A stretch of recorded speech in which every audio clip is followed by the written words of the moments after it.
खामोश वाकयात में नए आने वाले दोस्तों से गुजारिश है कि चैनल को जरूर सब्सक्राइब करें और बेल आइकन पर जरूर क्लिक करें ताकि हर नई आने वाली वीडियो का नोटिफिकेशन आपको बर वक्त मिल सके। तो चलते हैं आज के एपिसोड की जानिब। शहरयार उस शख्स का फोन नंबर और एड्रेस ले आया था। अब उसने अगला लाया अमल तैयार करना था कि सांप भी मर जाए और लाठी भी ना टूटे। उसी लम्हे अनूशे की कॉल आई। इस घर का हाल अहवाल पूछा और इधर जो आज जुल्फी से बात हुई वो अनूशे के गोश गुजार दी। अब समझ नहीं आ रही आगे क्या करूं। एक दिल कहता है उस पे एतबार कर लूं, लेकिन फिर दिल मानता भी नहीं। आप अल्लाह का नाम लेके आगे बढ़ें, रास्ता अल्लाह खुद बनाएगा, अनूशे ने तसल्ली दी। फोन बंद करते ही शहरयार गहरी सोच में डूब गया। वाकई खुदा ने रास्ता दिखाया था तो इंशाअल्लाह मंजिल पे भी पहुंच जाएगा। आप अब ठीक है ना? सिला ने आबदा बेगम से फिक्रमंदी से पूछा। वो हॉस्पिटल में थीं और उनका बहुत अच्छे से इलाज जारी था और सिक्योरिटी भी बहुत सख्त थी। शुक्र अल्लाह का बेटा, कोई नेकी काम आ गई जो इतना अच्छा इंसान हमारी जिंदगी में आया। सुबहान के लिए आबदा बेगम का दिल बहुत खुश था। सिला ने गहरा सांस लिया। आपको वो अच्छा लगा? सिला ने धड़कते दिल से पूछा। वो बहुत अच्छा है सिला, उसकी कदर करना। मैं तो तुम्हारे बाबा की कदर न कर पाई। आंखें नम हुई। लेकिन तुम हमेशा अपने शौहर की कदर करना, उसका साथ निभाना, इस रिश्ते को हमेशा मजबूत रखना। वो माँ थी, ठोकरें खा चुकी थी, बेटी को नसीहत ही कर सकती थी। आप अपना ख्याल रखें, मैं फिर आऊंगी। सिला वहां से उठी। अगली बार शहर को भी ले आना, बहुत याद आ रही है उसकी। कैसी है वो भी आपको बहुत याद करती है। इंशाअल्लाह अगली बार साथ लाऊंगी। शहर के जिक्र पे सिला का लहजा खुद ब खुद मीठा हो गया। बाहर निकलते गाड़ी में बैठे वो शहर के बारे में ही सोच रही थी और मुस्कुरा रही थी। शहर ही तो उसके जीने की वजह थी। गाड़ी सिग्नल पर रुकी तो उसके मोबाइल पे बेल हुई। सुबहान का नंबर देखकर उसके मुंह के जाविये बिगड़े। हेलो, आ रही हूं घर। इतनी भी क्या बेएतबारी, नरूठेपन से कहा। सिला एकदम चुप हुई। सुबहान की आवाज उसके कानों से टकराई। उसे लगा जैसे पिघलता शीशा उसके कानों में उंडेल दिया हो। कहाँ? ड्राइवर को गाड़ी को हॉस्पिटल की जानिब मोड़ने को कहा। दिल था कि बेतहाशा धड़क रहा था और दिल ही दिल में वो शहर की सलामती की दुआएं मांग रही थी। सुबहान ने उसे सारी बात ना बताई थी, लेकिन यही बात कि शहर हॉस्पिटल में है उसकी जान निकलने को काफी थी। अली बख्श, मुझे बचा लो, छुपा लो कहीं। रमजान घबराया हुआ अली बख्श के डेरे पे पहुंचा। क्या हुआ? अब क्या कर आया है तू? अली बख्श उसे देखकर मुंह बनाने लगा। बस मुझे बचा ले, तू दोस्त है ना मेरा, दोस्ती का हक अदा कर और मुझे छुपा ले कहीं। रमजान बहुत घबराया हुआ था, उसके पसीने छूट रहे थे। बहुत बड़ा खेल खेल आया था वो, और सबसे बड़ा मसला उसे ये था कि शहर ने उसे देख लिया था। जब रमजान ने उस पे तेजाब फेंका तब उसकी पीठ नहीं थी। रमजान ने तो उसके मुंह पे तेजाब फेंकना चाहा था, पर उसी लम्हे वो पलटी थी। उसकी तड़प पे वो वहीं सकते में आ गया था उस लम्हे, और उसने पलट के देखा था और रमजान उसी लम्हे हड़बड़ी में वहां से भागा था और अब छुपता छुपाता अली बख्श के डेरे पे पहुंचा था। अच्छा ठीक है, जा अंदर जा, तेरे छुपने का बंदोबस्त करता हूं। अली बख्श ने उसे अंदर भेजा। वो फौरन अंदर भागा। अली दादा, क्या आप उसकी मदद करेंगे? भूल गए उसकी वजह से हमारे डेरे का क्या हाल हुआ था? उसके एक बंदे ने उसे पुरानी बात याद कराई। मैं पागल हूं तो पता कर ये क्या करके आया है, उसके बाद देखते हैं क्या करना है। अली बख्श सोचते हुए बोला।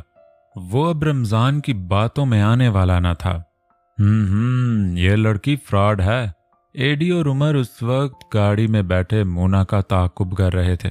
मोना ऑफिस से निकली तो एडी उसे पहचान गया। क्या मतलब, तुम इसे जानते हो? उमर ने हैरत से पूछा। सर, ये और इसका एक बॉयफ्रेंड है। दोनों मिलकर लोगों को अपने जाल में फंसा के पैसा ऐंठते हैं और हर दफा बच जाते हैं, लेकिन इस बार नहीं बचेंगे। एडी उन्हें रंगे हाथों पकड़ेगा और जेल की सैर कराएगा। आगे क्या करना है? सर, इसका पीछा करते हैं, यकीनन ये अपने बॉयफ्रेंड से मिलने जा रही होगी। एडी फौरन बोला और साथ ही गाड़ी भी आगे बढ़ा दी और थोड़ा फासला रखते उसका पीछा करने लगे। वहीं दूसरी तरफ हॉस्पिटल के कॉरिडोर में वो दीवानों की तरह भागे जा रही थी। नहीं जानती थी कि वो रास्ते में किस किस से टकराई है।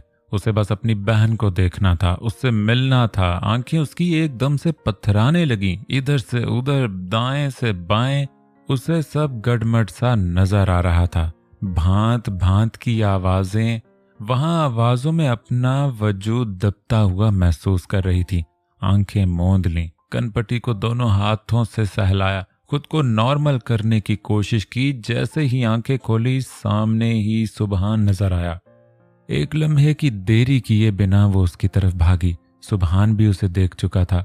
मेरी बहन। सिला के मुंह से बमुश्किल आंसू जब्त करते अल्फाज निकले। आईसीयू में है, धीमे लहजे में बोला। वो ठीक। सिला नहीं बोल पा रही थी। वो शहर के मुताल्लिक कुछ भी बुरा सुनने की पोजीशन में ना थी। हो जाएगी ठीक, अल्लाह पे भरोसा रखो। सुबहान ने उसे हौसला देना चाहा, लेकिन वो नफी में गर्दन हिलाती पीछे हटी।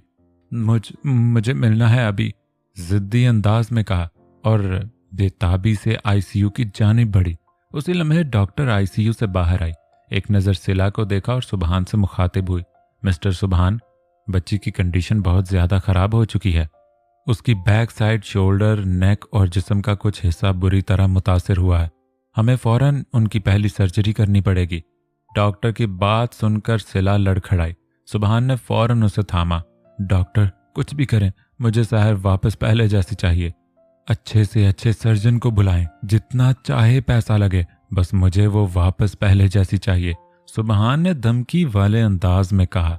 मिस्टर सुबहान, हम अपनी तरफ से पूरी कोशिश कर रहे हैं, आप प्लीज पेपर साइन कर दें, डॉक्टर अपने पेशावराना अंदाज में बोला। सुबहान ने सिला को एक चेयर पर बिठाया और खुद डॉक्टर के साथ पेपर्स फॉर्मेलिटी पूरी करने चला गया।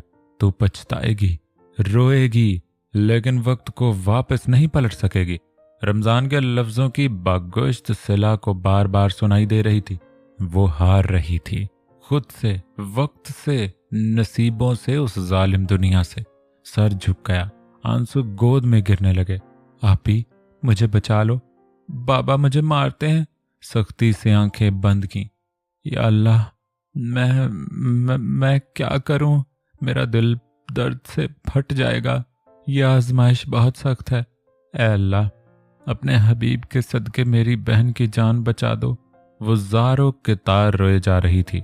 सिला, उसे कुछ नहीं होगा। सुबहान ने पास बैठे उसे तसल्ली दी और पूरे यकीन से कहा। सिला ने लब भींच के उसकी तरफ देखा और गुस्से से खड़ी हुई। ये सब आपकी वजह से हुआ है। वो रोए जा रही थी। मेरी बहन आज तकलीफ में है। क्या हो जाता अगर आप पैसे दे देते? वो बहुत दुखी अंदाज में बोली। सिला, मत नाम ले मेरा, आपने बहुत बुरा किया, मैं आपको कभी माफ। हिचकियों से रोते उसकी आवाज हल्क में फंसी गई।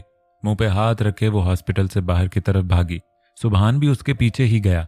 वो मजीद अब किसी की जान का खतरा नहीं मोल ले सकता था। गार्डन एरिया में ही उसने सिला को जा लिया। मेरी बात सुनो सिला, सहर ठीक हो जाएगी, खुदा पे भरोसा रखो। सुबहान ने उसे अपनी सख्त तबीयत के बरक्स प्यार से कहा। उस मासूम को देखा आपने? देखा क्या हालत कर दी उस जालिम इंसान ने। सिला से बर्दाश्त ना हो रहा था। सुबहान ने उसे पकड़कर अपनी तरफ किया, उसे संभालना चाहा, लेकिन वो आपे से बाहर जा रही थी। मुझसे नहीं हो रहा बर्दाश्त। मजाक बना के रख दिया है आपने मेरा। रोते हुए वो अब बेबसी से बोली। सिला, इधर देखो मेरी तरफ। सुबहान ने उसका चेहरा ऊपर किया। आप मुझ पे एक एहसान कर दें, मुझे जाने दें, मैं उस शख्स को जान से मार डालूंगी। आप प्लीज मुझे वो गन दे दें, मैं उसे। सिला का बस नहीं चल रहा था कि रमजान को सामने हो और वो उसे मार डाले।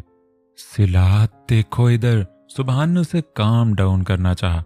एक बार सहर ठीक हो जाए, मेरा वादा है उस शख्स को 10 गुना ज्यादा तकलीफ दे के मारूंगा। लहजे में नफरत और गुस्सा छलका। लेकिन इस वक्त सहर के पास चलो, उसे तुम्हारी जरूरत है। वो छुप जाएगा कहीं, उसे कैसे ढूंढें? सिला ने बच्चों की तरह पूछा, जबकि आंसू अभी भी बह रहे थे। सिला, वो पाताल में भी छुप जाए, मैं उसे ढूंढ निकालूंगा और तुम खुद अपने हाथों से उसे सजा देना। सुबहान ने आज पहली बार सिला को अपने होने का मान बख्शा। वो चुपचाप से देखे गई। चलो अंदर चलें, इस वक्त शहर को तुम्हारी सबसे ज्यादा जरूरत है। सुभान उसे लिए अंदर की जाने बढ़ा। बानो, ये सब लोग कहाँ हैं? इतनी खामोशी क्यों है? ताबी नीचे आई तो गैर मामूली खामोशी महसूस करके मुलाजमा से पूछा। उसकी आंखों में आंसू झिलमिला गए। क्या हुआ, तुम रो रही हो? ताबी घबरा के नीचे उसके पास आई। सुगरा खाला का एक्सीडेंट हुआ है, वो हॉस्पिटल में है, रोते हुए बताया। क्या? ताबी का दिल जोरों से धड़का। जी, उनके साथ वो बच्ची भी थी, सहर। वो क्या हुआ उसे? वो ठीक है ना? और सुगरा खाला? मुझे किसी ने भी नहीं बताया। ताबी की आंखों में आंसू आ गए। कोई पता नहीं जी, आप फोन करो ना साहब जी को, वो लजाजत से बोली। ताबी फौरन अपने रूम की तरफ भागी और सुबहान का नंबर डायल किया। बेल जा रही थी लेकिन सुबहान ने फोन ना उठाया। ताबी वहीं बैठी रो दी। या अल्लाह, सुगरा खाला को और सहर को अपने हिफ्ज़ो अमान में रखना। वो दुआएं करती फिर से रोने लगी। एडी और उमर काफी देर से मोना का पीछा कर रहे थे और एडी साथ साथ उसकी हर लम्हे की तस्वीरें भी बना रहा था। वो देखें सर, वो रहा उसका बॉयफ्रेंड। एडी ने मोना के साथ एक शख्स को देखा तो फौरन बोला और साथ तस्वीरें बनाने लगा। मेरा दिल चाह रहा है ऐसी लड़कियों को जान से मार डालूं। उमर को गुस्सा आ गया। सर, गुस्सा नहीं, खेल बिगड़ जाएगा, हम इनको इन्हीं की चाल से मारेंगे। उमर ने एक नजर एडी पे डाली। एडी मुस्कुराया। क्या समझे? तू ठीक है, वो हर बार नया शिकार ढूंढती है। इस बार शिकार खुद उसके पास चल के जाएगा, लेकिन शिकार होने नहीं, शिकार करने। उमर ने भी मुस्कुराते एक अज़म से कहा। यह हुई ना बात। एडी खुश होके बोला, मुझे तुमसे मिलना है। शहरयार ने जुल्फी को फोन किया। इस वक्त वो मोना के साथ था। ठीक है सर, जैसे आप कहें। इर्द गिर्द नजर रखता वो चौकन्ना होता बोला, अभी मिलना है, वहीं जहां पहले मिले थे। इतना कहते शहरयार ने फोन बंद कर दिया। मोना डार्लिंग, आई वाना जस्ट गो। जुल्फी ने बहुत प्यार से मोना से इजाजत मांगी। ओ जुल्फी, अभी तो आए थे और कितने दिनों बाद मिले हो, इतनी जल्दी मत जाओ ना। मोना ने जुल्फी की शर्ट के बटन के साथ खेलते खुमार आलूद लहजे में कहा। डार्लिंग, जाना जरूरी है ना, मैं जो कर रहा हूं हमारे लिए ही कर रहा हूं। जुल्फी ने उसके गाल के साथ गाल मस करते बहुत प्यार से कहा। इस वक्त वो जहां मौजूद थे वहां लोगों की आमदोरफ्त न होने के बराबर थी। फिर कब मिलोगे? झट से पूछा। बहुत जल्दी, फोन कर दूंगा जान। जुल्फी उसे जोर से हक करते वहां से निकला। उसे निकलने के बाद एडी और उमर को अपना काम करने में आसानी हो गई। उमर ने उसे रेडी होने का इशारा किया तो उसने भी थम्स अप का साइन दिया। सुगरा खाला को होश आ गया था। उनका भी एक्सीडेंट की वजह से काफी खून बह गया था, लेकिन जब से वो होश में आई थी सहर के लिए रो रही थी। सिला उनके पास थी। सहर का अभी तक ऑपरेशन चल रहा था। सिला बेटा, मुझे माफ कर दो। सुगरा खाला ने हाथ जोड़े। खुदा के लिए खाला, शर्मिंदा ना करें। सिला अभी नमाज अदा करके आई थी, बस लब पे सहर के लिए दुआएं थी और आंखों में आंसू। सब मेरी वजह से हुआ है, मैं ही उसे लेके गई, काश उसकी जगह मेरे पे। सिला उनकी बात पे आंखें मीच गई और उन्हें गले से लगाया। मेरी सहर के लिए दुआएं करें, वो आपसे बहुत प्यार करती है। जो शफकत और मोहब्बत उन चंद दिनों में आपने उसे दी, कोई अपना भी नहीं दे सकता था। सिला ने उनके आंसू साफ किए। जबकि दरवाजे के पास खड़े सुबहान ने यह मंजर दिल की आंख से देखा। यह लड़की उसे हर बार हैरान करती थी और अब भी। कितनी बहादुर थी ये। सुबहान दिल ही दिल में उसकी अच्छाई पर मुअत्तरफ हुआ। सिला, पुकार पे वो पलटी। सहर का ऑपरेशन कामयाब रहा है। लहजे में सुकून था। क्या आप सच कह रहे हैं? सिला फौरन से उसके पास आई और उसके हाथ थाम के बोली। सिला फरते जज्बात में सुबहान के गले से लगी। सुबहान हैरत जदा रह गया। आपको नहीं पता, आपने मुझे जीने की नवीद सुना दी है। पीछे होती, खुद पे काबू करती, वो रोती आंखों से बोली। मैं मिल लूं उससे? धीरे से सुबहान के कान के करीब होके कहा। अभी वो आईसीयू में ही है, वार्ड में शिफ्ट कर लें फिर मिल लेना। लेकिन सुबहान के चेहरे पे फिक्र की लकीरें नमूदार हुईं। लेकिन क्या? अचंभे से पूछा। सहर के जिस्म के जो हिस्से मुतासिर हुए उन्हें ठीक होने में बहुत वक्त दरकार होगा और ऐसे में उसकी हिम्मत बनना कमजोरी नहीं। सुबहान ने सख्त लहजे में कहा ताकि वो खुद भी हौसला रखे। वो ठीक हो जाएगी ना? डरते डरते पूछा। इंशाअल्लाह 1-2 सर्जरीज के बाद वो ठीक हो जाएगी। मैं आता हूँ। मोबाइल पे ताबी की कॉल आती देखकर अब उसने उठा ली। वो बहुत परेशान थी। सुभान ने उसे तसल्ली दी और मुख्तसरन सारी सूरत हाल से आगाह किया और अपना ख्याल रखने को कहा। कॉल बंद करके मुड़ा तो उसका वफादार आदमी उसके पीछे ही खड़ा था। कहाँ है वो? सर, वहीं अपने दोस्त अली बख्श के डेरे पे। फौरन से पहले जवाब दिया। मुझे वो जिंदा चाहिए और अली बख्श के डेरे को आग लगा दो, सर्द लहजे में कहता वो अजीज को साकिन कर गया। लेकिन सर, अली बख्श ने ही इतला भिजवाई है। वो खुद चाहता है कि रमजान को वहां से ले जाएं। अब वो इस मामले में नहीं पड़ना चाहता। अजीज ने फौरन अली बख्श की पोजीशन क्लियर की। सुभान ने गहरा सांस खारिज किया। ठीक है, रमजान को लेके अड्डे पे पहुंचो। और सर, वो 2 मनहूस जो ऑलरेडी वहां हैं, उनका क्या करना है? उनको 3-4 दिन मजीद भूखा रखो, उसके बाद उनसे भी मुलाकात करता हूं। पहले रमजान का काम तमाम कर लो। सुभान फॉर्म में आता बोला। अजीज, हॉस्पिटल और घर की सिक्योरिटी डबल कर दो। मुझे अब मजीद कोई परेशानी नहीं चाहिए, समझे? सुभान ने वार्न किया और अजीज ने सर तस्लीम खम किया। ओ गॉड, कौन हो तुम? Leave me.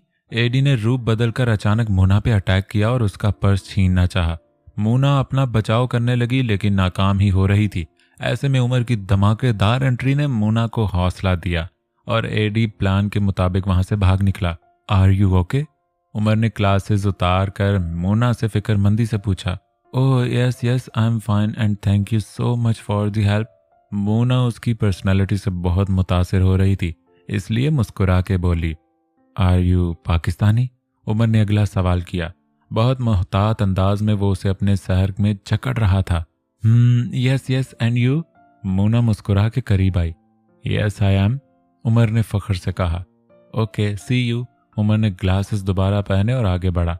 मोना क्या कर रही है? लगता है बहुत अमीर है और हैंडसम भी है। उफ, इस दिल पे अटैक किया सीधा।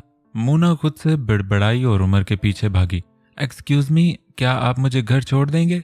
एक्चुअली मेरी गाड़ी खराब हो गई है, बहुत मासूमाना अंदाज में पूछा। ओके कम। उमर ने उसे ऑफर की और वो खुशी से साथ हो ली, जबकि एडी दूर से उमर को विक्ट्री का साइन दे चुका था। तो प्यारे प्यारे रीडर्स, कैसे हैं आप लोग?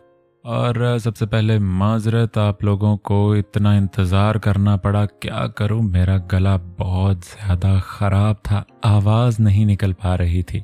तो आवाज़ तो चाहिए ही होती है ना। आज आप लोगों को मज़ीद 2 एपिसोड्स और मिल रही हैं, तो जुड़े रहिए। कमेंट बॉक्स में अपनी राय ज़रूर देते रहिएगा। और जिन लोगों ने चैनल को सब्सक्राइब नहीं किया, प्लीज़ चैनल को सब्सक्राइब कर लें और बेल आइकन पर क्लिक करके नोटिफिकेशन ऑन कर लें, ताकि हर नई आने वाली पोस्ट और वीडियोस का नोटिफिकेशन आपको मिल सके। अपना बहुत सारा ख्याल रखिएगा। मिलते हैं नेक्स्ट एपिसोड के साथ। अल्लाह हाफिज़।